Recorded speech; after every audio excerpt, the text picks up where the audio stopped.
चलिए, तो आज हमारा टॉपिक होने वाला है साथियों नंबर सिस्टम। जैसा कि मैंने बताया था, नंबर सिस्टम आपका थोड़ा लंबा जाने वाला टॉपिक है। मल्टीपल टॉपिक्स आते हैं, बहुत सारी क्वेश्चंस की वैरायटी आती है और साथ ही साथ 10 जुलाई तक इस सी सेट सीरीज में आप एडमिशन ले सकते हैं, जिसके बाद एडमिशन बंद कर दिया जाएगा। तो जिन भी छात्रों को एडमिशन सी सेट में लेना है वो जल्द से जल्द अपना ये कोर्स रजिस्टर कर सकते हैं। सभी एग्जाम को टारगेट करते हुए सी सेट मतलब मैथ्स और रीजनिंग हम कवर कराने वाले हैं, चाहे वो वनडे एग्जाम हो या किसी भी स्टेट की सिविल सेवा परीक्षा हो या यूपीएससी की परीक्षा हो या फिर ACF assistant conservator of forest की भर्ती परीक्षा आने वाली है उसके लिए हो। मंडी निरीक्षक की भर्ती परीक्षा जो छत्तीसगढ़ में आने वाली है उसके लिए भी टारगेट करते हुए हम इस सी सेट सीरीज को चला रहे हैं। सभी प्रकार से मैथ्स और रीजनिंग कवर होगा, पीडीएफ भी आपको दिया जाएगा। तो 10 जुलाई डेट ध्यान रखिएगा, 10 जुलाई तक आप एडमिशन ले सकते हैं। प्रतिदिन क्लास आपको मंडे टू फ्राइडे मिलेगी 2:45 दोपहर को।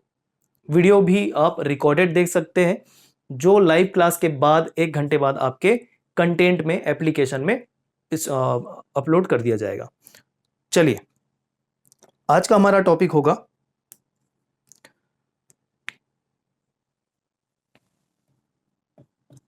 आवर्ती दशमलव। आवर्ती दशमलव, रिकरिंग डेसिमल्स।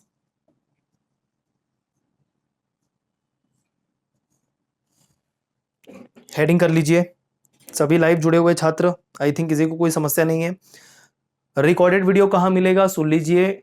सी सेट की सीरीज जहां से आपने परचेज की है, जब आप स्टोर में जाएंगे ऐप में जाकर सी सेट का कोर्स दिखेगा, उस सी सेट के कोर्स के अंतर्गत जाइएगा, वहां ऊपर में कंटेंट वाला सेक्शन दिखेगा। कंटेंट में जैसे ही जाएंगे नीचे आपको वीडियोस दिखेंगे, उसी वीडियोस के अंतर्गत आपको रिकॉर्डेड वीडियो मिलेंगे। क्लियर है? चलिए, अब पूरा फोकस आपको करना है इधर। लाइव जुड़े हुए छात्र लाइव कमेंट करना बंद कर देंगे, कमेंट सिर्फ तभी करेंगे जब कोई डाउट आएगा मेरे बताने के दौरान। नंबर सिस्टम के ही अंतर्गत आने वाला दूसरा जो टॉपिक है आवर्ती दशमलव, जिसको रिकरिंग डेसिमल्स बोलेंगे। लास्ट क्लास में हमने संख्याओं के बारे में पढ़ा था। उसी संख्याओं को देखते हुए जब हम पहुंचे थे रैशनल और इरैशनल नंबर में, परिमेय और अपरिमेय संख्याओं में क्या होते हैं कैसे होते हैं पूरा देख लिया था। जब हमने परिमेय संख्या को देखा था तो परिभाषा के रूप में देखा था, जिन भी संख्याओं को पी बाई क्यू के रूप में निरूपित किया जा सके परिमेय कहलाते हैं। जिसमें आने वाला एक दशमलव का प्रकार जो था वो था आवर्ती दशमलव। ठीक है, उसकी पूरी बात करेंगे आज की क्लास में। दिमाग लेके बैठना पड़ेगा, दिमाग लेके बैठना पड़ेगा, रटने वाली कोई भी परिस्थिति नहीं आनी चाहिए। सुनते जाइए, समझते जाइए। देखिए, अल्टीमेटली हम उन संख्याओं के बारे में बात करेंगे जो परिमेय होंगे। तो आज की क्लास भी ये परिमेय संख्या के इर्द गिर्द घूमने वाली है। परिमेय संख्या ऐसी संख्या को बोलते हैं जो पी बाई क्यू के रूप में लिखी जाए, मतलब अंश और हर के रूप में लिखी जाए, है ना, न्यूमरेटर और डिनोमिनेटर के फॉर्म में लिखी जाए। कुछ दशमलव को अगर मैं कहूं कि पी बाई क्यू में परिवर्तित करिए तो आप बड़ी आसानी से परिवर्तित कर देंगे। उदाहरण जैसे मैंने लास्ट क्लास में ही एग्जांपल लिया था 0.21 का, यहां पर कुछ और एग्जांपल ले लेते हैं। सपोज 0.73 पी बाई क्यू में कन्वर्ट करके बताइए, मतलब अंश और हर के रूप में लिखिए। अगर आपसे ऐसा बोल देगा तो आप बड़े आसानी से, आप में से ज्यादातर लोग इसको कर देंगे 73/100। कोई दिक्कत नहीं, क्योंकि दशमलव के 2 स्थान तक अंक थे, 2 शून्य लगा दिया नीचे, परिवर्तित कर दिया 73/100। इसको ध्यान में रखिएगा, ये आगे जाके बेस बनने वाला है। अगर मैं 0.2 को आपको पी बाई क्यू में लिखने कहूं तो आप कर दोगे बड़े आसानी से 2/10। आगे जाके ये 1/5 में परिवर्तित होता है, वो अलग बात है। शुरू में पी बाई क्यू में कैसे परिवर्तित किया? 2/10। दशमलव के एक स्थान तक अंक था, एक ही शून्य लगा दिया, परिवर्तित हो गया पी बाई क्यू में। कोई दिक्कत नहीं।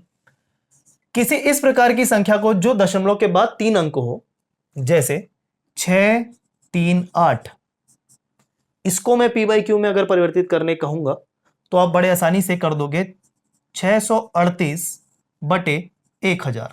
1000 क्यों लगाया? मतलब 3 शून्य यहां लगाया हमने, दशमलव के बाद 3 अंक थे, 3 शून्य लगा दिया, पी बाई क्यू में परिवर्तित हो गया। तो इस प्रकार किसी भी दशमलव को जो आवर्ती नहीं है, आवर्ती का मतलब समझ में आने लगेगा और समझ में आ भी रहा होगा क्योंकि शब्द उतना कठिन नहीं है। ये जो दशमलव है ये सामान्य दशमलव कहलाते हैं। क्या कहलाते हैं? सामान्य दशमलव, नॉर्मल डेसिमल्स। बड़े आसानी से पी बाई क्यू में आप परिवर्तित इनको कर सकते हो। ये सारे उदाहरण आवर्ती दशमलव के उदाहरण नहीं है, सुनिएगा, आवर्ती दशमलव के उदाहरण अब आएंगे। आवर्ती का मतलब समझिए पहले। आवर्ती का मतलब होता है पुनरावृत्ति, रिपीट होना, बार बार आना। इंग्लिश में इसको कह देते हैं रिकरिंग। तो ऐसे अंक जो दशमलव के बाद बार बार आ रहे हो, जिनकी पुनरावृत्ति हो रही हो, जिनका रिपीटेशन हो रहा हो, उनको बोलेंगे आवर्ती दशमलव या रिकरिंग डेसिमल्स। क्लियर? उदाहरण भी देख लेते हैं। एक बहुत ही फेमस उदाहरण लिया था हमने, 0.3333 और ये चलते जा रहा है। जब अपरिमेय संख्या की परिभाषा के रूप में मैंने आपको बताया था कि ऐसे दशमलव जो दशमलव के बाद कभी खत्म नहीं होते, सीमित नहीं होते, जिनका कोई एंड नहीं होता, लेकिन एक और बात बोला था साथ में कि उन सभी दशमलव में जो दशमलव के बाद आने वाले अनलिमिटेड अंक होंगे, डिजिट होंगे, उनमें कोई भी पैटर्न, कोई भी सिमिलैरिटी नहीं होगी। लेकिन इसमें ऐसा नहीं है। जैसे उदाहरण के तौर पे पाई का मान लिया था 3.14 और ये चलता रहता है, ये √2 का भी, √3 का भी, दशमलव के बाद अंक चलते जाते, कभी भी कोई भी अंक आ रहा है, उसमें कोई सिमिलैरिटी नहीं है, कोई पैटर्न नहीं है। ठीक है, तो इसको पी बाई क्यू में कन्वर्ट कैसे करोगे आप? नहीं कर सकते। जबकि ऐसे प्रकार के दशमलव में भी दशमलव के बाद आने वाले अंक असीमित हैं, लेकिन इनमें एक पैटर्न है। पैटर्न ऐसा है कि दशमलव के बाद कितने भी अंक आ रहे हो, लेकिन वो रिपीट कर रहे हैं, वही अंक आ रहे हैं बार बार, वही अंक आ रहे हैं बार बार। तो ऐसे अंक, ऐसे दशमलव अपरिमेय के अंतर्गत नहीं, परिमेय के अंतर्गत आते हैं, जिनमें एक पैटर्न होता है, भले ही दशमलव के बाद संख्या असीमित क्यों ना हो। क्लियर है? तो दशमलव दो प्रकार के बांट लेंगे आप कंफ्यूजन से बचने के लिए। दशमलव का एक हो जाएगा, वैसे 3 पार्ट में कर देने चाहिए हमको, 3 पार्ट में कर देने चाहिए। एक हो जाएगा सामान्य दशमलव, एक हो जाएगा सामान्य दशमलव, जैसे उधर देखा था एग्जाम्पल 0.73 का, और देखा था 0.2 का, और देखा था 0.638 का, जिसमें कुछ 1 या 2 या 3 या 4 अंकों के बाद वो रुक जाते हैं और कोई भी अंक पुनरावृत्ति नहीं होती उनकी। ठीक है, एक दशमलव होता है आपका आवर्ती प्रकार का दशमलव, आवर्ती प्रकार का दशमलव, जिसमें कोई भी अंक रिपीट होते हैं बार बार। इस तरीके से हो गया 0.6666 हो गया, 0.1666 हो गया, ठीक है, 0.646464 हो गया। बात समझ में आई? 6464 में क्या दोनों के दोनों रिपीट हो रहे हैं, दो अलग अलग डिजिट रिपीट होते जा रहे हैं। ओके, तीसरा प्रकार हो गया अपरिमेय प्रकार का, अपरिमेय प्रकार का दशमलव। ठीक है, जिसमें उदाहरण देखा था √2 का, √3 का, वैल्यू ऑफ पाई। अब इसके क्या क्या मान होता है वो देख लीजिएगा। 1.414 ये असीमित है, 1.732 असीमित है, 3.14 असीमित है। ये भी असीमित है, दोनों में अंतर समझने वाली बात है। ये भी असीमित है लेकिन पैटर्न है, क्या रिपीट हो रहा है, इसमें कोई पैटर्न नहीं है, कोई भी कभी भी डिजिट आ रहा है। और जब इस प्रकार की स्थिति होगी पी बाई क्यू में कन्वर्ट, इसको पी बाई क्यू में कन्वर्ट नहीं कर पाएंगे, जबकि इन दोनों को बड़े आसानी से पी बाई क्यू में परिवर्तित किया जा सकेगा। तो इन दोनों को एक साथ रखना, ये आपका अलग हो जाएगा क्योंकि ये अपरिमेय प्रकार का दशमलव होगा। आई होप चीजें क्लियर हो रही है। दिमाग लेके बैठेंगे क्लियर होगा, रटने की दृष्टि से बैठेंगे, सामान्य अध्ययन पढ़ने वाले जिस रवैये से पढ़ते हैं हम सामान्य अध्ययन को, उस रवैये से अगर बैठेंगे तो दिक्कत होगा। अप्रोच बदलना जरूरी है हर एक विषय के साथ। ठीक, तो वो आप ध्यान रखेंगे। पूरा उदाहरण के समेत एक टेबल बना लिया हमने। तो अब चूंकि मैंने कहा ये आवर्ती प्रकार का दशमलव है, पहचानने में बड़ी आसानी होगी, रिपीट होता दिखाई देगा ना, भले ही असीमित क्यों ना हो, आवर्ती प्रकार का होगा। और जो आवर्ती प्रकार का दशमलव होगा वो p बाई क्यू में परिवर्तित होगा और वो पूरा का पूरा परिमेय होगा। ठीक है, परिमेय होगा। यहां पर एक हेडिंग और डाल लीजिएगा आवर्ती दशमलव के आगे कि ये टर्मिनेटिंग होंगे। क्या होंगे? टर्मिनेटिंग होंगे। टर्मिनेटिंग, हिंदी में बोलेंगे परिवर्तनीय। परिवर्तनीय किसमें परिवर्तनीय? ऐसे दशमलव जो p बाई क्यू में परिवर्तनीय हो, ऐसे दशमलव जो p बाई क्यू के रूप में टर्मिनेटिंग हो, परिवर्तनीय कहलाएंगे। क्या दिक्कत है इसमें? ठीक, आगे बढ़े। अब सवाल पैदा यह होता है कि ठीक है, पता चल गया, आइडेंटिफाई कर लिए भाई कि ये जो दशमलव आवर्ती है। अब मुद्दे की बात पे आइए और आइए बताइए कि p बाई क्यू में कैसे कन्वर्ट होगा। बिल्कुल सही है, चलो देखो p बाई क्यू में कन्वर्ट कैसे होगा। यहां पर जिस तरीके से किया उसको ध्यान में रखना।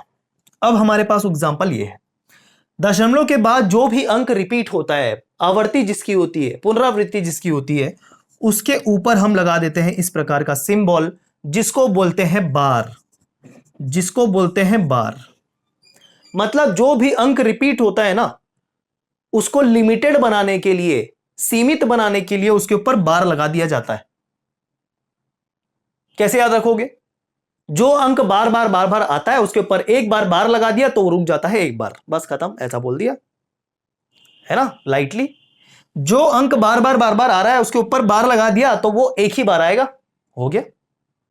कर सकते हो ऐसा। तो 0.3 बार लिख दिया, इसका मतलब ये, इसको लिख दिया ऐसा। अब इधर ध्यान दीजिए, देखिए इधर क्या किया था, 0.73 को 73 लिख दिया था, 0.73 को 73 लिख दिया था, 73 लिख दिया था। तो यहां क्या दिखाई दे रहा है? 0.3। तो क्या लिखोगे जब परिवर्तित करोगे p बाई क्यू में? तो 3 लिख दो। जो अंक दिखाई देता है, जो संख्या दिखाई देती है उसको एज इट इज उतार के लिख दो, 3 का 3। जैसे यहां 0.73 का 73 लिखा था, वैसे ही 0.3 का बार है उसको 3 लिख दिया। क्लियर? सामान्य दशमलव में दशमलव के आने वाले, दशमलव के बाद आने वाले अंकों को देखते हैं कि कितने अंक हैं। जैसे यहां पर 2 अंक थे, यहां पर 1 अंक था, दशमलव के बाद जितने अलग अलग अंक थे उसके बदले उतना शून्य लगा दिया था। जैसे यहां 2 था तो 2 शून्य, 1 था तो 1 शून्य, यहां 3 अंक था दशमलव के बाद तो 3 शून्य। आवर्ती प्रकार के दशमलव में यह ध्यान रखना है कि दशमलव के बाद जितना अलग अलग अंक पुनरावृत्ति होगी उतने 9 लगाए जाएंगे, ना कि शून्य। क्या लगाए जाएंगे? 9। तो देखो दशमलव के बाद एक ही अंक ऐसा है जो रिपीट कर रहा है, वो है 3। तो 9 कितने लगाओगे? एक ही 9 लगाओगे और वो हो जाएगा 3/9। ये परिवर्तित हो गया p बाई क्यू में। तो कंक्लूजन ये निकलता है कि जो सामान्य दशमलव होता है, मतलब जो रिपीट नहीं करता, उसके बदले शून्य लगाते हैं हर में, डिनोमिनेटर में। जबकि जो अंक जिसकी पुनरावृत्ति होती है उसके बदले हम लगाते हैं 9 हर में। हर में शून्य लगाएंगे, हर में 9 लगाएंगे। कब 9 लगाएंगे, कब शून्य लगाएंगे, बता दिया। क्लियर? तो ये हो गया 3/9। काट दो इसको, क्या बन जाएगा ये? 3 3 एकम 3, 3 3 9, 1/3। और 1/3 का ही तो मान होता है क्या? 0.3333। समझ में आई बात जो मैंने बताई? हाँ या ना जल्दी रिस्पॉन्ड करेंगे। लाइव क्लास का यही फायदा है कि अगर मैं कुछ पूछूं तो आप फीडबैक दे सकते हो, कोई समस्या है तो पूछ सकते हो। क्लियर है क्या सभी को, सभी साथियों को? ये समझ में आया कि कन्वर्जन कैसे करेंगे? अभी 3 4 5 एग्जांपल और देखेंगे तो पूरा क्लियर हो जाएगा, उसकी चिंता ना करो। जो अभी मैंने बताया वो क्लियर हुआ कि नहीं, जितनी बातें, बस पकड़ के रखिएगा, छोड़ना नहीं। फेविकोल का जोड़ पकड़े रहना, छोड़ना नहीं। ठीक, फेविकोल का जोड़ लगा के बैठ जाओ। चलो आगे। अगर मैं आपसे पूछूं तो आपका रिप्लाई आना चाहिए। अब दूसरा उदाहरण आपके सामने दे दिया, 0.6666 को परिवर्तित करके बताओ p बाई क्यू में। अगला प्रश्न आपके लिए, जो पहले कमेंट करेगा उसका नाम मैं लूंगा। 0.6666 जो चलता जा रहा है को p बाई क्यू में कन्वर्ट करके बताइए। दूसरा प्रश्न आपका। बहुत सारी अच्छी अच्छी बातें करेंगे जो एग्जाम में भी आती है। ऐसा नहीं कि टाइम पास करने के लिए पढ़ रहे हैं, पढ़ लिया कॉन्सेप्ट छोड़ दिया, नहीं। कैसे प्रश्न एग्जाम में आते हैं वो भी बताएंगे आपको। इस प्रकार के डायरेक्ट प्रश्न अभी तक कम पूछे जाते हैं, जो सिंपल वनडे एग्जाम होगा उसमें पूछे जाते हैं, लेकिन अन्यथा नहीं। सबसे पहले आंसर दिया है राहुल पटेल ने, बिल्कुल सही है उनका। दीप्ति भी सही आंसर दिए हैं। काहे डिलीट कर रहे हैं, सही है आंसर। 6/9 लिखो या 2/3 लिखो, एक ही मतलब है, बिल्कुल सही है। विनीत रजक, स्वाति आर्टिस्ट, पिंकी, धर्मेंद्र, अनुमति, सारिका, गोविंद चौहान, विनय रॉय, बिल्कुल सभी का सही आंसर है। देखो फटाफट क्या कर लेते हैं, जो रिपीट हो रहा है उसके बदले बार लगा दिया, उसके ऊपर बार लगा दिया तो लिमिटेड बन गया, लिमिटेड बन गया। ठीक है, क्या कर देंगे, 6 दिख रहा है 6 लिख दिया, और दशमलव के बाद एक ही अंक है जो रिपीट हो रहा है तो एक ही 9 लगा दिया, हो गया खेल खत्म। ठीक है, काट देंगे, क्या 3 दूनी 6, 3 तिया 9, तो P/Q में शुरू में कन्वर्ट हुआ तो 6/9 था, सही था, कोई दिक्कत नहीं थी। लेकिन ये कट रहा है ना तो काट देंगे, कट रहा है तो काट देंगे, काट दिया, 3 दूनी 6, 3 तिया 9, और ये 2/3 फाइनल आंसर होगा। और ये 2/3 का ही तो मान होता है क्या, 0.6666। समझ में आई बात। अब देखो इसको मेंस में कैसे करेंगे। मान लेते हैं कोई मेंस देने वाला है और मेंस में ऐसा पूछ दिया कि इसको P/Q में परिवर्तित करके बताओ, तो उसमें तो मेथड है, ये तो शॉर्टकट है ना भैया, ये तो शॉर्टकट है, तो इसका प्रूफ होता है, इसका क्या होता है, प्रूफ होता है। तो एक प्रूफ एक संख्या का लेके मैं बता दूंगा, बाकी आप उसको समझ के कर लीजिएगा। देखिए जैसे उदाहरण 0.333 का है, जैसा कि कहा मेंस के हिसाब से भी पढ़ेंगे, इसको P/Q में कन्वर्ट करना है तो क्या कर लेना, माना इंग्लिश मीडियम वाले करेंगे let x is equal to 0.333333, x मान लिया जो संख्या दी हुई है उसको, कोई समस्या नहीं। ठीक है, आगे क्या करेंगे, इसको समीकरण नंबर 1 दे दो आप। मेंस वाले मेंस के हिसाब से भी करेंगे भाई सारी चीजें ना, वादा किया था हमने। समीकरण नंबर 1, अब अगले स्टेप में क्या करेंगे, समीकरण 1 गुणित 10 कर देंगे। समीकरण 1 का 10 के साथ गुणा करने पर ऐसा आप मेथड लिखोगे। देखो जो चीज को शॉर्टकट कर रहे हैं उसी को स्टेप वाइज लिखना आपका मेंस के लिए हो जाता है। समीकरण 1 का गुणा 10 के साथ करने पर क्या हो जाएगा, ये देखो 10x हो जाएगा। 10 का गुणा मतलब इधर भी करना पड़ेगा इधर भी करना पड़ेगा, x के साथ 10 का गुणा किया तो क्या बन गया 10x 10x। इसको 10 के साथ गुणा करोगे तो क्या मिलेगा 3.3333 मिलेगा कि नहीं मिलेगा, है ना। 0.3333 को 10 के साथ गुणा किया क्या मिलेगा 3.3333। ये हो गया समीकरण नंबर 2, समीकरण नंबर 2। ठीक है, अब क्या करेंगे, समीकरण 2 में समीकरण 1 घटाने पर अगला स्टेप, जब 2 में 1 घटाओगे तो अब खुद देखो x का वैल्यू x के साथ घटेगा, 10x का मान x के साथ घटेगा तो 10x माइनस x, और राइट साइड में देखना 3.3333 है, चलते जा रहा है चलते जा रहा है, ऋण ऋण 0.3333 दशमलव के बाद चलते जा रहा है चलते जा रहा है। ठीक है, अब आप बोलोगे कि 10x में से एक x चला गया, क्या बचेगा 9x, और इधर सुनो सुनो इधर 3.333 है, चलते जा रहा है, अनलिमिटेड है, इधर भी 0.33 लिमिट अनलिमिटेड है, तो क्या होगा दशमलव के बाद ये जो 0.333 है और इधर भी दशमलव के बाद जो 3.333 है वो आपस में घट के लगभग क्या बन जाएगा, शून्य बन जाएगा, रह कितना जाएगा केवल 3। समझ में आई ना बात, दशमलव के बाद वाला 3.333 ये भी तो चलता जा रहा है, और दशमलव के इधर भी क्या है 0.3333, तो दशमलव के बाद आने वाले 3.333 आपस में घट के क्या हो जाएंगे शून्य, बचेगा केवल क्या दशमलव के बायां वाला भाग 3 बचेगा, तो ये घटा दिया हमने और बच गया ये। देयरफॉर x बराबर कितना हो गया 3/9, मतलब 1/3, ये देखो आ गया, वही तो था, इसको x माना था उसी का मान परिमेय संख्या में निकाल दिया, और x का मान आ गया 1/3, और यहां पर भी हमने क्या निकाला था 1/3। तो इस प्रकार किसी भी आप आवर्ती दशमलव को P/Q में परिवर्तित कर सकते हो अगर इसका एलैबोरेटेड मेथड आपको करना है। क्लियर दोस्तों, बहुत बहुत बेहतरीन बेहतरीन एग्जांपल देखेंगे। समझ में आई बात क्या, सेम आप इसको भी परिवर्तित कर सकते हो, सिंपल वो 10 का गुणा करने वाला कॉन्सेप्ट ध्यान रखिएगा, जो मैंने किया है सभी एग्जांपल में वो वैसा आपको करना है। चलिए अब मैं मिटा के अगला एग्जांपल आपको दे रहा हूं, जिसको आपको हल करके बताना है। अगला एग्जाम्पल,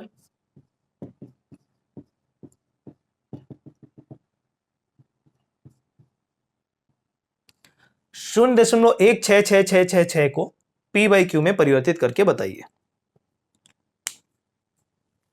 अगला प्रश्न आपका है 0.1666 को पी बाई क्यू में परिवर्तित करके बताइए।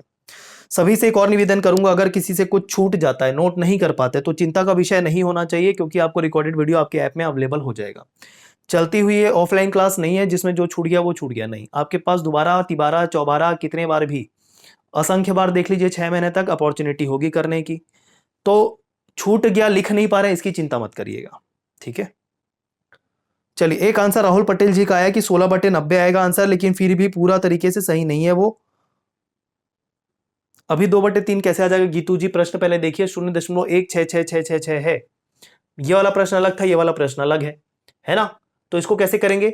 अब दोनों में अंतर समझ में आ रहा होगा, ये दोनों में और इसमें अंतर ये है कि इसमें दशमलव के बाद आने वाले सभी अंक रिपीट कर रहे थे दशमलव के बाद, लेकिन इसमें क्या हो रहा है, दशमलव के बाद कुछ रिपीट कर रहा है, कुछ नहीं कर रहा है। कहने का तात्पर्य यह है कि इसमें एक रिपीट नहीं कर रहा है, 6 रिपीट कर रहा है। तो ये किस प्रकार का प्रश्न हो जाएगा या दशमलव हो जाएगा? मिश्रित प्रकार का आवर्ती दशमलव, मिश्रित प्रकार का आवर्ती दशमलव है ये। जबकि ये जो है ये प्योर है, शुद्ध प्रकार का आवर्ती दशमलव है। कैसे करेंगे? जिसमें पूरी की पूरी संख्या रिपीट करे, शुद्ध प्रकार का मतलब प्योर टाइप रिकरिंग डेसिमल, जिसमें कुछ रिपीट करे कुछ रिपीट नहीं करे, मिश्रित प्रकार का आवर्ती। तो मिश्रित प्रकार को आवर्ती को परिवर्तित करने के लिए कैसे करेंगे, ध्यान से देखिएगा। जो पहले तो दिख रहा है उसको लिख लो ऐसी। सबसे पहले बार लगाना है हमको, बार केवल 6 के ऊपर लगेगा, क्लियर है, क्योंकि 6 ही रिपीट कर रहा है, एक रिपीट नहीं कर रहा है। ओके, अब हम जो संख्या दिखाई देती है उसको लिख देते हैं एज इट इज, अंश के रूप में लिख दिया 16 के 16, क्योंकि 16 दिख रहा है मुझे। Very good. अब आपको यहां से देखना है, देखिए, जब कोई दशमलव के बाद आने वाला अंक अगर रिपीट नहीं करता था, उसके बदले 0 हम लगाते थे, जबकि दशमलव के बाद रिपीट होने वाले अंक के बदले 9 लगाया जाता था। तो यहां पर तो दोनों है, एक रिपीट कर रहा है तो एक रिपीट नहीं कर रहा है, तो क्या लगाना चाहिए? आप बोलोगे बड़े आसानी से कि एक जो रिपीट कर रहा है उसके बदले एक 9 लगा देते, और जो रिपीट नहीं कर रहा है उसके बदले 0 लगा देते। बिल्कुल सही, जो रिपीट नहीं कर रहा है उसके बदले 0 लगाते आ रहे हैं, और जो रिपीट कर रहा है उसके बदले 9 लगाते आ रहे हैं। तो यहां तो दोनों है, तो दोनों लगेगा। एक 9 लगेगा 6 के बदले जो रिपीट कर रहा है, और एक 0 लगेगा 1 के बदले जो रिपीट नहीं कर रहा है। तो यहां पर क्या लगेगा? 1 9 और 1 0। इसको 0 9 क्यों नहीं लिख सकते? 0 भी लगा दिया 9 भी लगा दिया, तो 0 9 क्यों नहीं लिख सकते? अगर आप यहां पर 0 9 लिखोगे, 9 0 की जगह पे लगा, तो यहां पर भी एक 0 और एक 9 है, लेकिन ऐसा करने से जब आप 0 9 लगाओगे तो इसका मतलब केवल 9 ही तो कहलाएगा। 0 9 का मतलब क्या? 9 ना, चाहे आप 0 9 लिखो या 9 लिखो, एक ही मतलब है। तो 0 9 नहीं लिखेंगे, 0 9 नहीं लिखेंगे, 9 0 लिखेंगे। क्लियर? इस बात का ध्यान रखना आप, 9 पहले होगा और 0 बाद में। तो ये हो गया 16/90। एक और स्टेप आएगा, एक और स्टेप आएगा। संख्या को पूर्ण रूप में देखने पर आपको यह देखना है कि कौन सा रिपीट नहीं कर रहा है, कौन सा अंक रिपीट नहीं कर रहा है। जितने भी अंक रिपीट नहीं कर रहे होंगे, मतलब जिसके ऊपर बार नहीं लगा होगा, उसको अंश में घटा देना। तो पूरा देखने पे हमको दिखा कि एक जो है ना वो रिपीट नहीं कर रहा है, तो अंश से एक को घटा दिया, अंश को 1 से घटा दिया। ये हो गया पूरा सॉल्यूशन। तो 16 में से 1 घटा कितना हो गया? 15, और नीचे तो 90 पहले ही आ चुका था, 15/90। 15/90 जब काटेंगे तो 15 एकम 15, 15 छक्का 90, तो ये हो गया 1/6 आंसर, 1/6। कवर कर पाए या नहीं कवर कर पाए? जिन्होंने 15/90 लिखा है वो भी सही है, जिन्होंने 1/6 लिखा है वो भी सही है, कोई तकलीफ वाली बात नहीं है। 15/6 को काटेंगे तभी जाके वो 1/6 बनेगा, और 1/6 का ही मान है 0.1666। कैलकुलेटर लेके साथ में बैठ के वेरीफाई कर सकते हो, जिनको वेरीफाई करना है, कोई दिक्कत नहीं है। क्लियर है क्या सभी को ये बातें? आगे बढ़ सकते हैं? जल्दी से नोट कर लो, हम आगे बढ़ते हैं। कुछ और क्वेश्चन की प्रैक्टिस करेंगे सो दैट आपका कुछ भी प्रश्न इससे ना छूटे, ठीक है ना। आपको मैं ऐसे परिमेय संख्या का उदाहरण बताऊंगा जिसको देख के ही पहचान जाओगे कि वो आवर्ती प्रकार का है या नहीं है। सिंपल देख कर ही पहचान जाओगे आप। बहुत ही महत्वपूर्ण क्लास आज का। थोड़ा सा मौसम बाहर में खराब चल रहा है, हो सकता है लाइव स्ट्रीमिंग रुक जाए, तो थोड़ा पेशेंस रखना 5 मिनट। अगर फिर भी टेक्निकल इशू सॉल्व नहीं हुआ तो फिर वो क्लास अगले दिन के लिए पोस्टपोन हो जाएगा। क्लियर है? मौसम खराब है, कुछ भी हो सकता है टेक्निकल फॉल्ट के रूप में। आगे देखें, कुछ क्वेश्चन के एग्जांपल ले लेते हैं जिसको आपको हल करना है। अगला प्रश्न लेंगे, 0.5646464 को P/Q में परिवर्तित करके बताइए। अगला प्रश्न आप सभी के लिए, 0.5646464 को P/Q के रूप में परिवर्तित करके बताइए। चलिए नोट करिएगा अगला प्रश्न।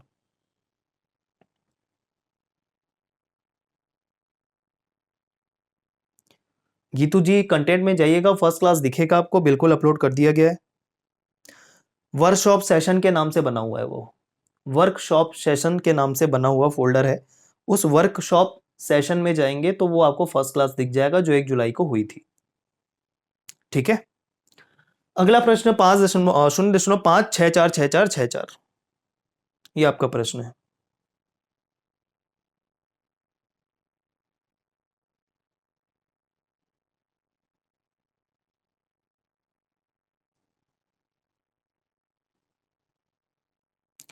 जल्दी कमेंट करेंगे।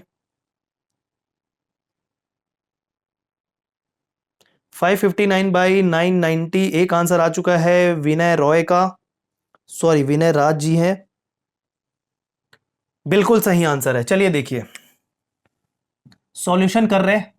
0.564 के ऊपर बार लगेगा क्योंकि रिपीट होने वाला जो अंक है वो 6 और 4 अलग अलग है। 6 4 6 4 6 4 दिख रहा है ना, ये रिपीट हो रहा है बार बार, 6 4 6 4 6 4, तो 6 4 के ऊपर क्या लगा दिया, बार लगा दिया, सिंपल, कोई तकलीफ नहीं जानी चाहिए, ठीक है। अगला स्टेप ये होगा कि जो अंक दिख रहे हैं ऊपर पूरा लिख दिया एक साथ, ऐसा क्या, 564, कोई दिक्कत नहीं, ठीक है। अब आप बोलेंगे कि नीचे 9 और शून्य लगाना है सर, हाँ बिल्कुल लगाएंगे। तो आप बताइए कितने 9 लगाएंगे कितने शून्य लगाएंगे, तो दिमाग में आना चाहिए, हाँ जितने अंक अलग अलग उसके ऊपर अगर बार लगा होगा उतने 9 लगाऊंगा मैं। तो देखो दो अलग अलग अंकों के ऊपर बार लगा हुआ है, दो अलग अलग डिजिट के ऊपर बार लगा हुआ है, तो कितने 9 लगेंगे, 2 9 लगेंगे कि नहीं, बिल्कुल 2 9 लगेंगे। एक अंक के ऊपर बार नहीं लगा है मतलब रिपीट नहीं कर रहा है, तो उसके बदले क्या लगाते आ रहे थे, उसके बदले शून्य लगाते आ रहे थे, तो एक शून्य लग जाएगा, बहुत बढ़िया। एक सॉल्यूशन और होगा, एक स्टेप और होगा कि हर अंश में, न्यूमरेटर में एक हम माइनस करते हैं, किससे, कि पूरी तरीके से देखने पर जो भी अंक जिसके ऊपर बार नहीं लगा है उससे घटा देते हैं। तो 5 से घटा देंगे क्योंकि 5 के ऊपर बार नहीं लगा है, ठीक, 5 से घटा दिया, आ जाएगा सॉल्यूशन 559/990 आंसर। किसी को कोई तकलीफ, किसी को कोई तकलीफ, बिल्कुल, बहुत सारे लोगों ने सही आंसर दिया 559/90, क्लियर है। 10 मल्टीप्लाई करने वाला वैसे ही करना हो जाएगा, कोई दिक्कत नहीं जाएगी। क्यों मल्टीप्लाई किया, एक स्टेप है, क्यों मल्टीप्लाई किया, स्टेप है प्रूफ करने के लिए, प्रूफ करने के लिए करते हैं ना, माना ये ऐसा करने से स्टेप है 10 से मल्टीप्लाई करने का, 100 भी करके देख सकते हो लेकिन 100 से जनरली कॉम्प्लिकेटेड हो जाएगा, एक स्टेप है और कुछ नहीं। अगला देखो, अगला कुछ एक आध प्रश्न और कर लेते हैं जिससे आपको समझ में आ जाए पूरी तरीके से, ठीक है। 1.4 576 576 576 को P/Q में कन्वर्ट करके बताओ। को पी बाई क्यू में कन्वर्ट करके बताओ। चलो अगला प्रश्न बताइएगा सभी। 1.4576576576 को पी बाई क्यू में कन्वर्ट करके आप सभी को बताना है।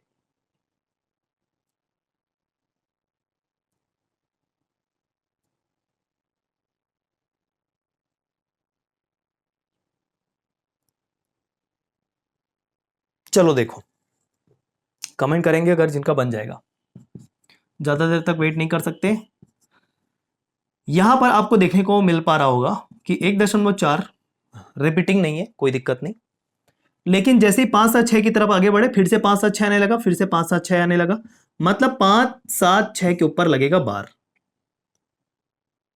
ठीक, आगे जब हम करेंगे तो क्या करेंगे, जितने अंक दिखाई दे रहे एक साथ लिख दिया सबको, मतलब 1 4 5 7 6 अंश के रूप में हो गया। ठीक है, दशमलव के बाद देखेंगे, ध्यान रखना 9 और शून्य लगाने के लिए ध्यान देना, जो मैं कह रहा हूं अभी बहुत इंपॉर्टेंट है। 9 और शून्य लगाने के लिए हर में, डिनोमिनेटर में 9 और 0 लगाने के लिए केवल दशमलव के बाद देखना होता है, दशमलव के इधर मत देखना, अन्यथा 2 0 लगा बैठोगे। जैसे दशमलव के बाद देखा कितने अलग अलग अंक रिपीट हो रहे हैं, तो आप बोलोगे 3 अलग अलग अंक रिपीट हो रहे हैं, जिसके ऊपर बार लगा है तो 3 9 लगेगा। ठीक, और दशमलव के बाद एक अंक ऐसा है जो रिपीट नहीं कर रहा है, उसके बदले एक शून्य लगेगा। समझ में आई बात? तो 9 और शून्य लगाने के लिए दशमलव के बाद देखना होता है, पहले नहीं। लेकिन अंश में हमको घटाने के लिए, जैसा कि इसके पहले भी स्टेप किया था, अंश में घटाते आए थे, मिश्रित प्रकार के सवाल में ऐसा दिक्कत होता है कि अंश में घटाना पड़ता है। अंश में घटाने के लिए पूरा देखना पड़ता है। क्या देखना पड़ता है? पूरा देखना पड़ता है कि किसमें बार नहीं लगा है। जिसमें भी बार नहीं लगा है उसको एक साथ उठा के घटा देना। जैसे बार केवल इसमें लगा है, 14 में बार नहीं लगा दिख रहा है, 1 और 4 मतलब 20 में दशमलव है, उसको छोड़ देना, 14 दिख रहा है, 14 जिसमें बार नहीं लगा है, पूरा पूरा ये 14 से घट जाएगा, पूरा पूरा 14 से घट जाएगा। ये हो गया फाइनल सॉल्यूशन। जब आप 1 4 5 7 6 में 14 घटाओगे तो क्या बचेगा आपका? 1 4 5 6 2 है ना, 76 में 14 गया, कितना बचेगा? 62। ठीक है, बटे बटे 390, 9990, मतलब ये आपका आंसर बन जाएगा क्या सभी को? अभी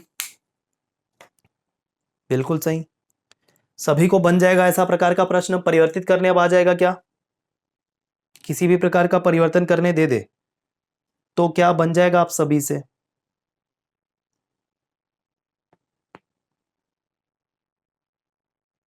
चलो बहुत बढ़िया। ठीक ठीक, अगला इसी के अंतर्गत आने वाला टाइप, हेडिंग करिएगा, परिमेय संख्याओं को दशमलव के रूप में पहचानना।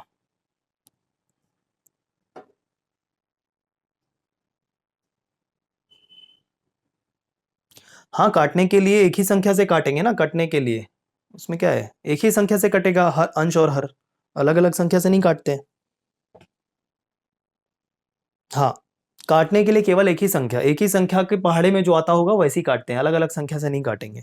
ठीक है, ये ध्यान रखना। चलो अगला आप हेडिंग क्या डालोगे? परिमेय संख्याओं को दशमलव के रूप में पहचानना, कि वो सामान्य दशमलव है, मिश्रित प्रकार के दशमलव है, या शुद्ध प्रकार के दशमलव है, आवर्ती दशमलव है। ठीक है, चलो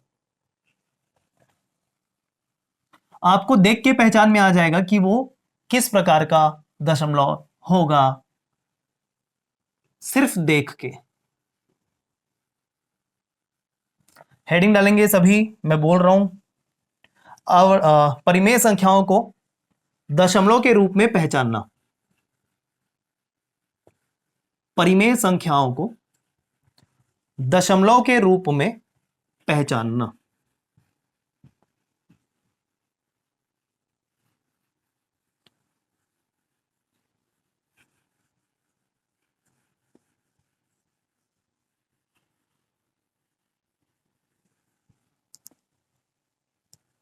चलिए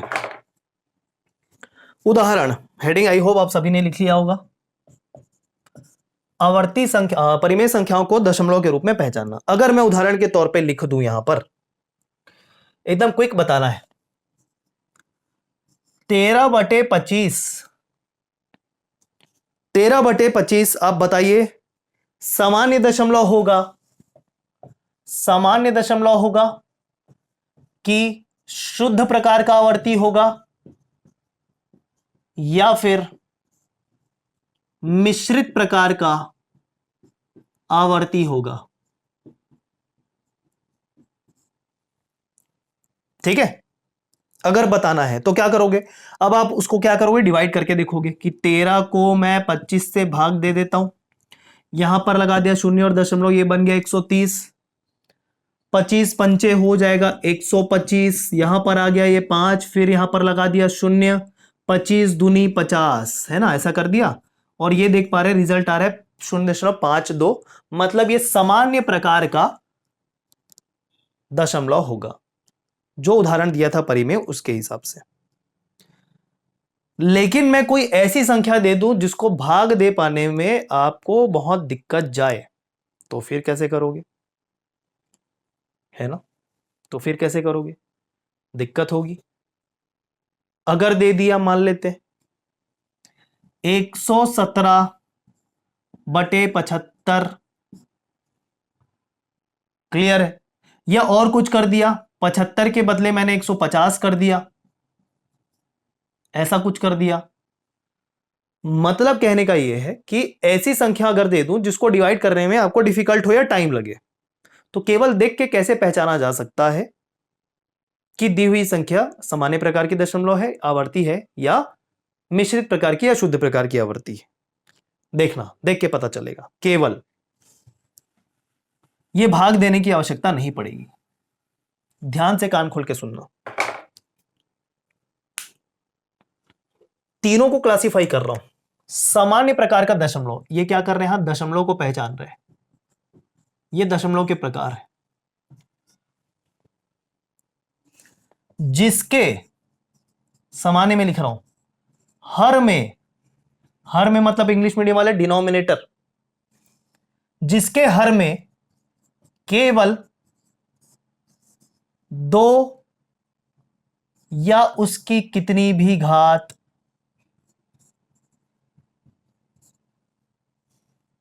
या फिर 5 या उसकी घात या 2 और 5 दोनों साथ में होते हुए उसकी घात अगर हो, तो वह परिमेय संख्या सामान्य प्रकार का दशमलव कहलाता है।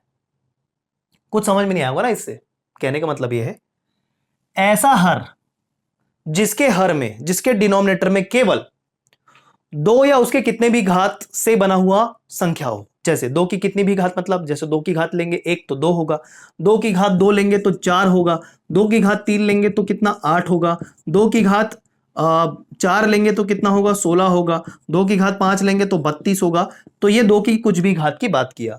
तो बोलने का मतलब हर में डिनोमिनेटर में केवल 2 या 5 से बनी हुई संख्या हो, केवल 2 या 5 से बनी हुई संख्या हो और कोई तीसरा अंक ना हो, तो ऐसे प्रकार का जो परिमेय संख्या होता है वो सामान्य दशमलव होता है।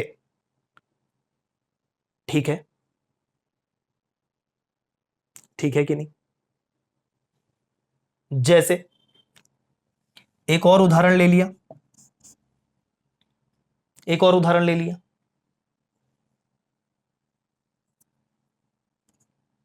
क्या ले लें, चलो 29/40, है ना, 29/40 ले लिया। 29/40 लेने पर हमको देखना है हर में क्या है, हर को तोड़ना पड़ेगा। हर को तोड़ने से यह पता चला कि यह कैसे बना है, 2 गुणित 2 गुणित 2 गुणित 5 से, 2 दूनी 4, 4 दूनी 8, 8 पंचे 40, ठीक है। तो ये कुल मिलाकर 40 हो गया, 2 गुणित 2 गुणित 2 गुणित 5। तो हर में आप देख पा रहे हो कि ये जो हर बना है केवल 2 या 5 से मिलकर बना है। तो जब ऐसी स्थिति होगी, या तो केवल 2 हो, या तो केवल 5 हो, या दोनों का कॉम्बिनेशन हो, तब वो जो परिमेय हो गया सामान्य प्रकार का परिमेय होगा, सामान्य दशमलव होगा। तो ये भी जो एग्जांपल है ये भी सामान्य का एग्जांपल। बात समझ में आई आपको क्या? पहला एग्जांपल समझ में आया, हर में केवल 2 होगा, या केवल 5 होगा, या केवल 2 और 5 होगा, कॉम्बिनेशन भी हो सकता है। तो ऐसा परिमेय जो होगा वो दशमलव जो कन्वर्ट होगा सामान्य दशमलव में कन्वर्ट होगा। और उदाहरण लिख लीजिए, एक 13/25 हो गया, एक 29/40 हो गया, एक उदाहरण लिख लीजिए 7/50 का, क्योंकि 50 किससे मिलके बना है? 50 मिलके बना है 2 गुणित 5 गुणित 5। ठीक है। और उदाहरण की बात अगर करोगे 23/8 ले लो, 23/8 लोगे तो क्या होगा? 8 किससे मिलके बना है? 2 गुणित 2 गुणित 2 से। तो सीधा दिमाग में बैठा लेना, हर में अगर केवल 2 होगा, या केवल 5 होगा, या दोनों 2 और 5 होगा, सिर्फ सामान्य प्रकार का दशमलव होगा। क्लियर है? घात मींस पावर, घात मींस पावर। तो ये आपका सामान्य के लिए कंडीशन लिख दिया, जिसके हर में केवल 2 या उसकी घात, मतलब 2 टू द पावर n के रूप में भी लिख सकते हो, या 5 या उसकी घात मतलब 5 या उसका पावर, कोई भी सा पावर, या 2 और 5 दोनों का कॉम्बिनेशन और उसका पावर हो हर में, तो सामान्य प्रकार का दशमलव होगा। ठीक, आगे बढ़ सकते हैं। मिश्रित आवर्ती पहले देखो, मिश्रित आवर्ती पहले देखो। जिसके हर में, जिसके हर में 2 की घात n, मतलब 2 की घात कुछ भी, और 5 की घात कुछ भी के अलावा, के अलावा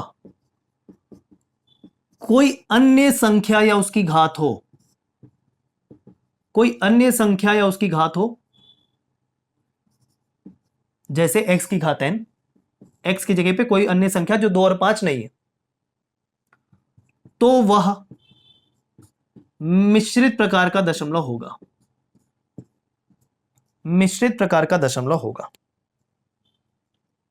उदाहरण सबसे कॉमन हमने देखा है अभी सॉल्व करते करते 1/6 का, 1/6 का मिश्रित प्रकार का उदाहरण था।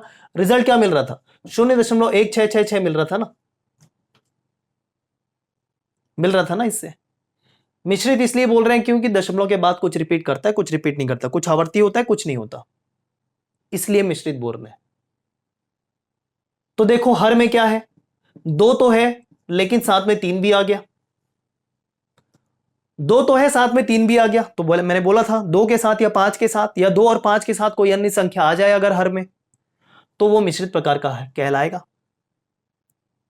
और उदाहरण की बात करें, और उदाहरण की बात अगर करेंगे तो देखो 17/75, ये ऐसे टफ एग्जांपल होते हैं पहचानने के लिए। ये दूसरा एग्जांपल हो गया किसका? मिश्रित प्रकार का। क्यों? 75 कैसे बना है? कैसे बना है 75? 5 गुणित 5 गुणित 3 से, है कि नहीं? 5 5 25, 25 दिया 75, तो 5 के साथ तो ठीक था, लेकिन कौन आ गया? 3 आ गया, तो मिश्रित प्रकार का हो गया। क्लियर है या नहीं है? और अगर उदाहरण की बात करें 31/150 कर देना, 31/150, 31/150 के साथ दिक्कत क्या हो गई कि 5 गुणित 5 गुणित 3 के साथ गुणित 2 है, मतलब 5 और 2 रहता तो चलता, साथ में 3 आ गया इधर। 3 के अलावा कोई और अंक भी हो सकता है, तो कोई उसमें इशू वाली बात नहीं है। 4 होगा बोलोगे तो 4 नहीं, 4 को क्या लिख देंगे वापस से? 2 गुणित 2, तो 4 नहीं कहलाएगा वो। ठीक है, 3 नहीं होना चाहिए, 7 नहीं होना चाहिए, 8 होगा तो भी चलेगा, क्योंकि 8 को क्या लिख देंगे? 2 की घात 3 लिख देंगे। समझ में आ रही है क्या बात?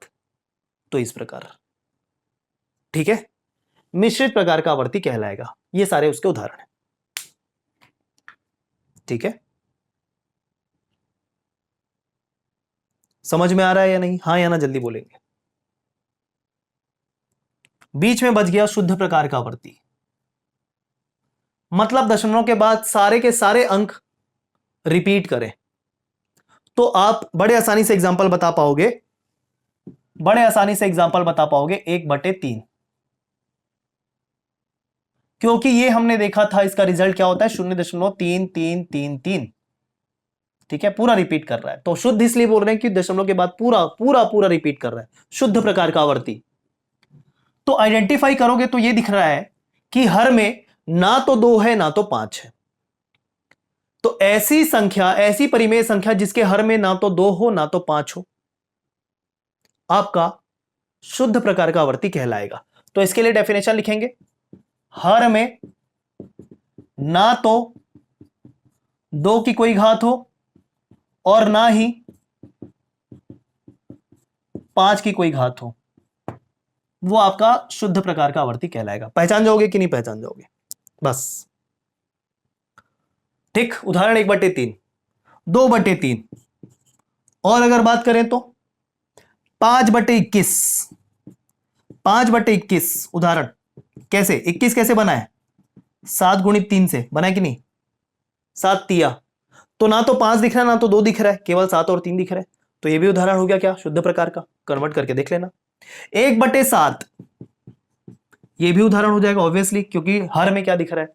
केवल 7 दिख रहा है, ना तो 2 दिख रहा है ना तो 3 दिख रहा है। क्लियर है? अब हर को देख के पहचानना है। एक बात का ध्यान रखना बस, जब इतना हमने समझ गए, इतना हम समझ लिए, एक बात का बस ध्यान रखना, इन तीनों कंडीशन के लिए एक नोट पॉइंट, इन तीनों कंडीशन को ध्यान में रखते हुए एक नोट पॉइंट ध्यान रखना।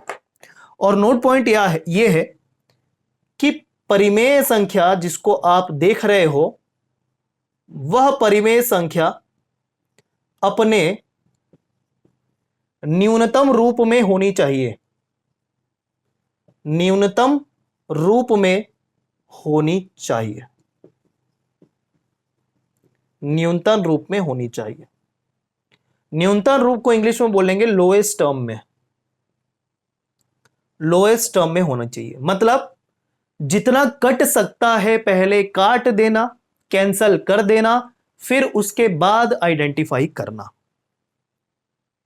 ठीक है, यह मैं कहना चाह रहा हूं, जितना कट सकता है उतना कैंसल कर देना, फिर निर्णय लेना। जैसे 2/6, अगर उदाहरण दे दे कि पहचानो 2/6 आपका किस प्रकार का दशमलव है, सामान्य है, आवर्ती है, या शुद्ध या मिश्रित प्रकार का आवर्ती, तो आप 6 को देख के केवल 2 × 3 है यहां पर, तो मिश्रित होगा करके मिश्रित मत मार देना, क्योंकि 3 तो है, साथ में 2 भी दिख रहा है, तो मिश्रित प्रकार का होगा, ऐसा मत मार देना। क्यों ऐसा मत मारना? लोएस्ट टर्म में नहीं है, न्यूनतम रूप में नहीं है। न्यूनतम रूप में कब होगा? जब आप कैंसिल कर दोगे फाइनली, 2 एकम 2, 2 तिया 6, तो ये 2/6 1/3 होता है। अब जब 1/3 देखा तो हर में हमको 2 नहीं दिखा, इस वजह से ये शुद्ध प्रकार का आवर्ती है। मतलब 2/6 शुद्ध प्रकार का आवर्ती है, ना कि मिश्रित प्रकार का। क्यों? क्योंकि लोएस्ट टर्म में हमने कन्वर्ट नहीं किया था, लोएस्ट टर्म में कन्वर्ट किया तो पता चल गया। समझ में आई क्या बात या नहीं? मुझे बताओ। अब पहचानना आ जाएगा किसी भी परिमेय संख्या को देख के कि वो सामान्य प्रकार का है या आवर्ती जो है शुद्ध है या मिश्रित है, आ जाएगा या नहीं आएगा? प्योर टाइप है, मिक्स टाइप है, या फिर नॉर्मल डेसिमल है, समझ में आ जाएगा या नहीं? आपका जो रैशनल नंबर है वो लोएस्ट टर्म में होना चाहिए। The rational number should be in lowest term first, then you have to identify the denominator of that particular rational number, whether there is 2 or power of 5 or power of 2 or the combination of 2 or 5 or there is another number other than 2 or 5। ठीक है, अगर इतना सब identify कर लिया तो definitely समझ में आ जाएगा।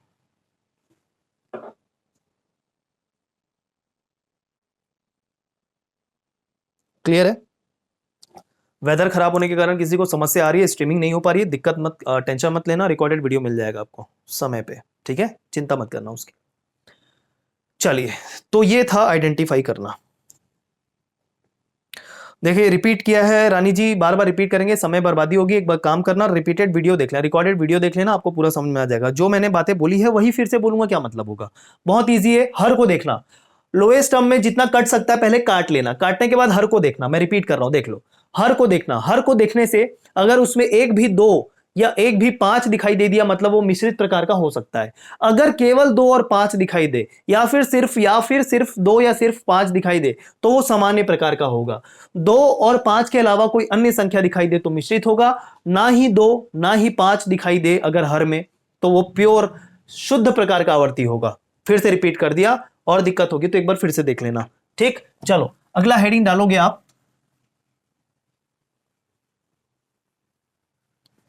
आवर्ती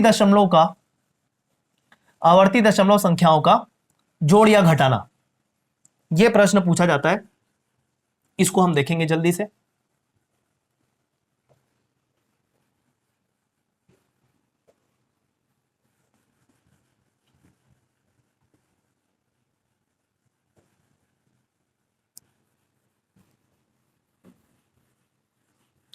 आवर्ती दशमलव संख्याओं का जोड़ और घटाना, addition and subtraction of recurring decimals. English में भी बताएंगे, हाँ, normal, pure and mix decimals. ठीक है, क्या बोलेंगे? Addition and subtraction.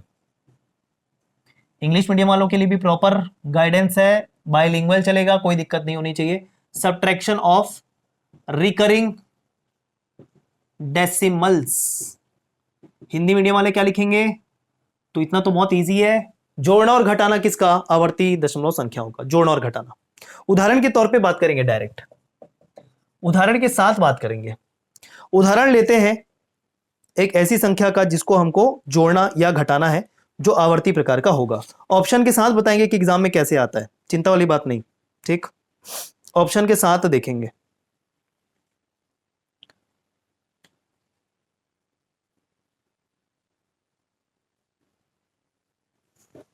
चलिए नोट करिए प्रश्न को। 0.63 उसके ऊपर बार लगा हुआ है, धन 0.37 उसके ऊपर बार लगा हुआ है, धन 0.80 उसके ऊपर बार लगा हुआ है। इसको जोड़ना है, सरलीकरण करके मान बताना है। इसमें 4 ऑप्शन दे दिए गए थे, 5 ऑप्शन भी कहीं कहीं पर देखने मिल जाएंगे, वो एग्जाम पे डिपेंड करेगा। Option number A is 1.80, option number B is 1.80 bar, option number C is 1.81, option number D is 1.81 bar. ये 4 ऑप्शन है। जल्दी, अगर किसी को समझ में आ रहा है तो फिर बताइए। आवर्ती मतलब रिकरिंग, दीप्ति जी पूरा डिटेल में बता रहे, शुरू से बता रहे। आवर्ती मतलब रिकरिंग, बिल्कुल, आवर्ती मतलब रिकरिंग। आवर्ती मतलब रिकरिंग, रिपीट होना, बार बार आना, पुनरावृत्त होना। इनको जोड़ने से क्या रिजल्ट मिलेगा? 4 ऑप्शन, आंसर बताना है आपको। चलिए कैसे जोड़ेंगे? सबसे पहले सामान्य दशमलव को कैसे जोड़ा जाता है वो भी आप सीखना जरूरी है। तो सामान्य दशमलव को कैसा जोड़ा जाता है? दशमलव के बाद आने वाले अंकों को एक के नीचे एक लिखा जाता है। ठीक है, जैसे 0.63, इधर क्या है? 0.37।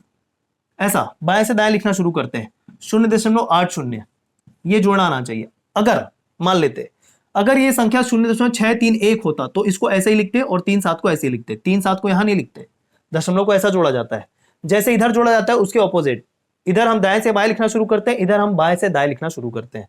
ठीक है, दशमलव को जब जोड़ना या घटाना होता है तो यहाँ 631 होता तो 37 को 63 के ही नीचे लिखते, ये ध्यान रखिएगा।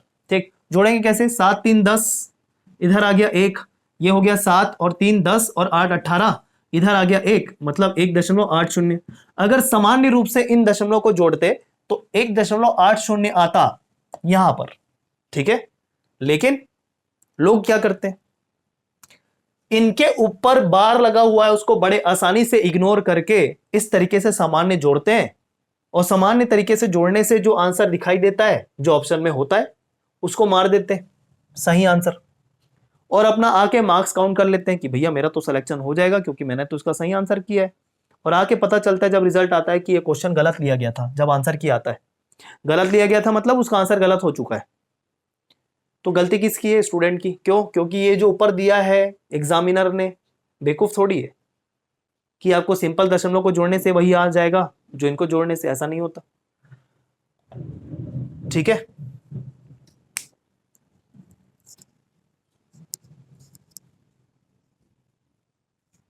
बफरिंग हो रही है क्या? बफरिंग ठीक हो गई? आवाज आ रही है मेरी? जल्दी बताइए। बीच में शायद थोड़ी बफरिंग हो रही थी मेरी तरफ से भी। अभी ठीक है? चलिए ठीक है। अभी देखो मैंने क्या बोला। इस प्रकार के साधारण दशमलव को जोड़ने से जो रिजल्ट आता है इसके रिजल्ट से अलग होगा, क्योंकि ऊपर बार लगा हुआ है ना। स्टूडेंट हमेशा गलती करते हैं, साधारण तरीके से जोड़ के जो आंसर आता है उसी को मार्क के आ जाते हैं, मार्क करके, और गलत हो जाता है। तो ये आंसर तो बिल्कुल नहीं होगा, क्योंकि ऊपर लगे रहने वाले जो बार हैं कुछ तो डिफरेंस करेंगे ना आंसर में, बिल्कुल डिफरेंस आएगा। चलो जोड़ना सीखते हैं। 3 कॉलम बना लेना इस प्रकार, 3 कॉलम बना लेना। लेफ्ट साइड में दशमलव के बाएं वाला भाग आएगा, सुनते जाना।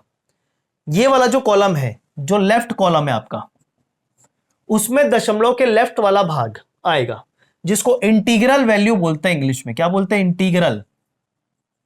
हिंदी में क्या बोलते हैं ट्रांसलेशन एकदम नहीं पता, लेकिन इतना ध्यान रखना ना, दशमलव के बायां वाला भाग। दशमलव के बाएं वाले भाग में सभी में क्या है? 0 0 0।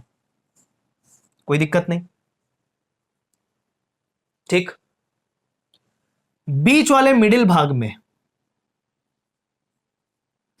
आवर्ती अंक आएंगे, आवर्ती अंक आएंगे, ठीक है। कितने आवर्ती अंक आएंगे? तो देखो यहां 2 है, 2 आवर्ती अंक है, 2 आवर्ती अंक है, तो 2 आवर्ती अंक है, तो 2 आवर्ती अंक है, तो 2 अंक ही आएंगे। मान लेते हैं यहां पर 3 आवर्ती अंक होते तो 3 अंक आते।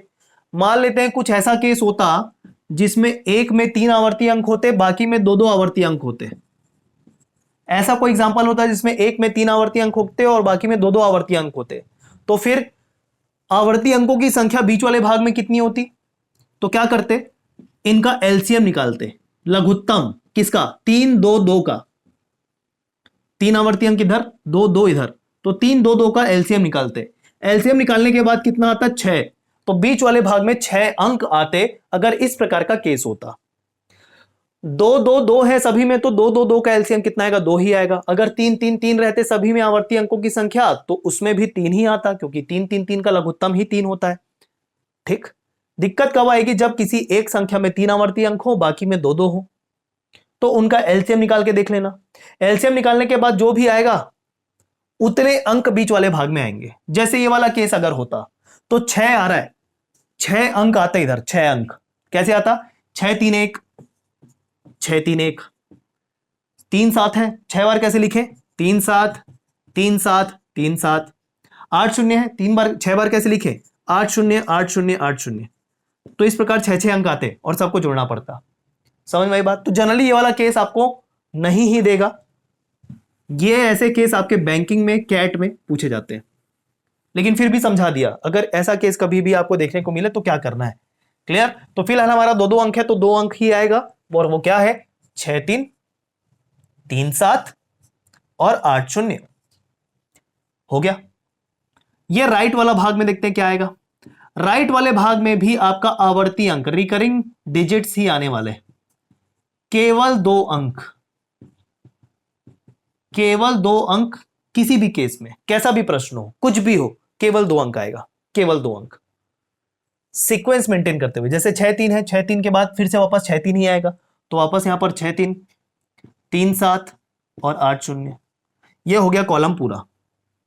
एक और बात, जिसके दिमाग में अगर ऐसा आ रहा होगा कि इसको पी बाई क्यू में कन्वर्ट कर देते हैं फिर जोड़ देंगे, बहुत दिक्कत जाएगी, करके देख लेना।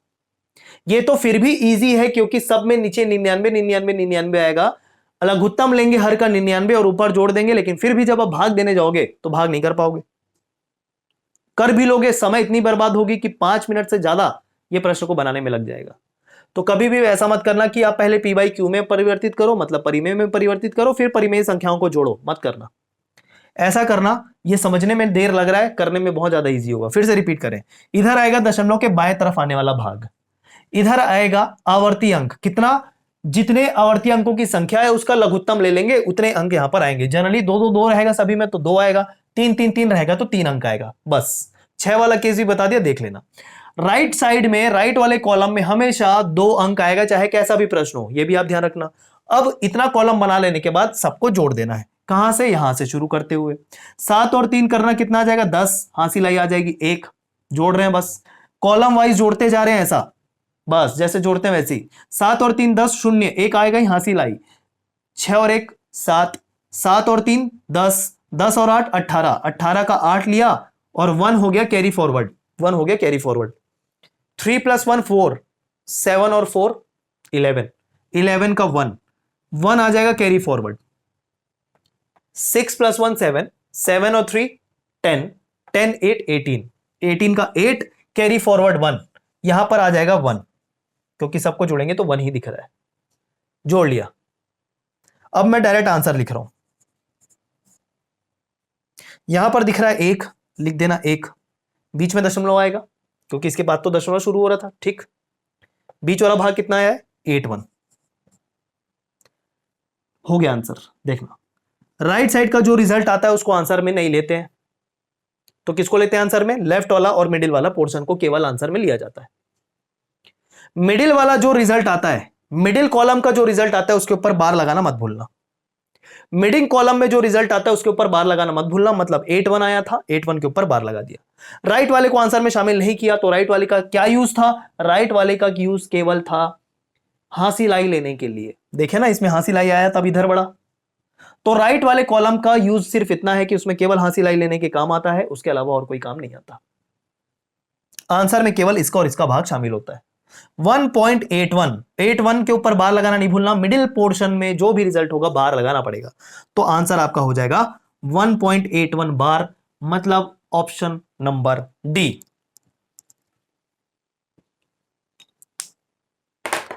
क्लियर है, 1.81 बार। चलो एक और प्रश्न दूंगा इससे, सो दैट आपकी प्रैक्टिस हो जाए। इसको तब तक आप नोट कर लो, मैं क्वेश्चन लिख रहा हूं इधर, इसको आप नोट कर लो, ठीक है।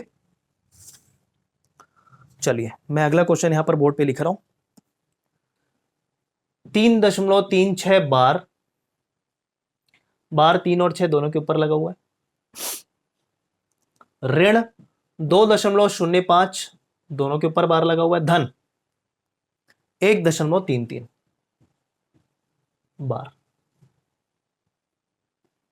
यह आपका अगला प्रश्न है।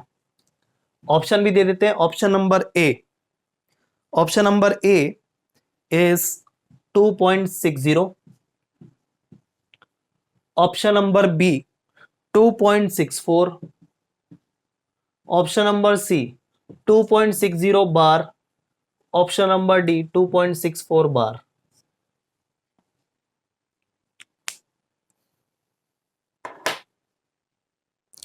वीडियो कहाँ मिलेगा पूरा बताएंगे, चिंता मत करें रमेश जी, अभी पढ़ाई पे ध्यान दीजिए, पढ़ाई चल रहा है ना अभी, आपको बता देंगे ना कहाँ मिलेगा, बताए भी हैं बार बार, सबको मिल रहा है, बताएंगे, थोड़ा सा वेट कर लीजिए, अभी क्लास चल रही है, इस पे ध्यान दीजिए ना। आप काहे चिंतित हो रहे हैं कि रिकॉर्डेड वीडियो कहाँ मिलेगा, पढ़ाई को छोड़ के इधर देखेंगे, इधर उधर ध्यान में देंगे तो पढ़ाई जो चल रही है एटलीस्ट वो भी नुकसान हो जाएगी। चिंता मत करिए, सारा सॉल्यूशन करेंगे आपका। इधर देखिए, यहां पर घटाना और जोड़ना दोनों है। किसके सामने ऋण लगा हुआ है, 2.05 के आगे ऋण लगा हुआ है, माइनस लगा हुआ है, तो वो घटेगा। ये धनात्मक संख्या है और ये धनात्मक संख्या, मतलब ये दोनों जुड़ेगा। तो पहले काम कर लीजिए, इन दोनों को या तो जोड़ लीजिए, इन दोनों को जोड़ लेने के बाद 2.05 से घटा देना, या फिर 3.36 में पहले 2.05 घटा लो, फिर जो रिजल्ट आएगा उसको 1.33 में जोड़ लो, जैसा आपको अच्छा लगे कर लो, कोई दिक्कत नहीं है, ठीक है। तो चलो पहले काम कर लेते हैं, पहले इन दोनों को घटा देते हैं। क्या बनेगा, 3 कॉलम बनेगा फिर से, लेफ्ट साइड वाला भाग इधर आएगा, मतलब 3 और 2, इसको पहले कर रहे हैं हम लोग। सभी में आवर्ती अंकों की जो संख्या है वो 2 2 2 है, तो बीच वाले भाग में भी 2 2 आवर्ती अंक आएंगे, कोई दिक्कत नहीं है। 3 6 और 0 5। राइट साइड में हमेशा 2 अंक ही आते हैं, मतलब 3 6 और 0 5, वो भी आवर्ती प्रकार के, कोई दिक्कत नहीं। इनको घटा दीजिए, देखिए कितना जल्दी हो गया, इसको समझाने में टाइम लग रहा था, ये फटाफट मैंने कर दिया। घटा दीजिए, घटाएंगे तो 6 में से 5 गया 1, घटाना है। 3 में से 0 गया 3, घटाना है। 6 में से 5 गया 1, 3 में से 0 गया 3, और 3 में से 2 गया 1। ये घटा दिया, ठीक है। जो रिजल्ट मिला उसमें जोड़ देना है किसको, 1.33 को। तो बायां भाग 1.33 का है 1.33 रिपीटिंग मतलब आवर्ती प्रकार का 3 लिख दिया, इधर भी 2 अंक 3 लिख दिया, इनको जोड़ देना है। पहले इन दोनों को घटाया, ये रिजल्ट मिला, इस रिजल्ट में आपको वो जो है ना 1.33 उसको जोड़ देना है बस। चलो जोड़ो, 3 में 1 जोड़ देना 4, 3 में 3 जोड़ा 6, 3 में 1 जोड़ा 4, 3 में 3 जोड़ा 6, 1 में 1 जोड़ा 2, हो गया, आ गया आंसर, आ गया। ये 2 है, लिख दिया। इसके बाद दशमलव शुरू हो रहा है, लिख दिया दशमलव। बीच वाला भाग कितना, 6 4। मैंने बोला था बीच वाले भाग में जो भी रिजल्ट आएगा उसके ऊपर लगा देना बार, तो 2.64 बार, ठीक आंसर। इसको आंसर का पार्ट नहीं मानते, और ये तो यूज भी नहीं हुआ इस बार। क्यों यूज नहीं हुआ है, क्योंकि हासिल आई, कैरी फॉरवर्ड नहीं मिला। लेकिन फिर भी ये स्टेप मत भूलना, क्योंकि आपको पहले से पता नहीं चलेगा कि कैरी फॉरवर्ड आएगा या नहीं आएगा। क्लियर है, तो 2.64 बार आंसर आपका डी आ जाएगा। और ये जो प्रश्न है ना, ज्यादातर वनडे एग्जाम में सीजीएमपी व्यापम, ध्यान रखें, पूछा जाता है। कुछ कुछ स्टेट के पीएससी में भी ये पूछा जाता है, और नहीं तो अगर यूपीएससी या कोई बड़े लेवल का एग्जाम होगा तो इसके पहले जो हमने रिकरिंग डेसिमल से कॉन्सेप्ट देखा था उससे तो पूछेगा ही पूछेगा। तो बहुत ही इंपॉर्टेंट टॉपिक था आज का, जिसमें हमने कवर किया आवर्ती दशमलव के बारे में सारी बातें। कोई भी प्रश्न इससे नहीं छूटेगा आपका। क्लियर। तो कल के मैथ्स में इसके आगे का पोर्शन फिर भी नंबर सिस्टम ही चलेगा। आगे आने वाले कुछ रैंडम क्वेश्चन, कुछ मिससेलेनियस क्वेश्चन जो नंबर सिस्टम के अंतर्गत पूछ लिए जाते हैं, उसको हम दोस्तों कवर करेंगे। मिलते हैं कल 2:45 का ही समय, ध्यान रखिएगा। 10 जुलाई तक आप एडमिशन ले सकते हैं, इंग्लिश हिंदी दोनों मीडियम में, बाइलिंगुअल ये मैथ्स और रीजनिंग की क्लास चलेगी। धन्यवाद।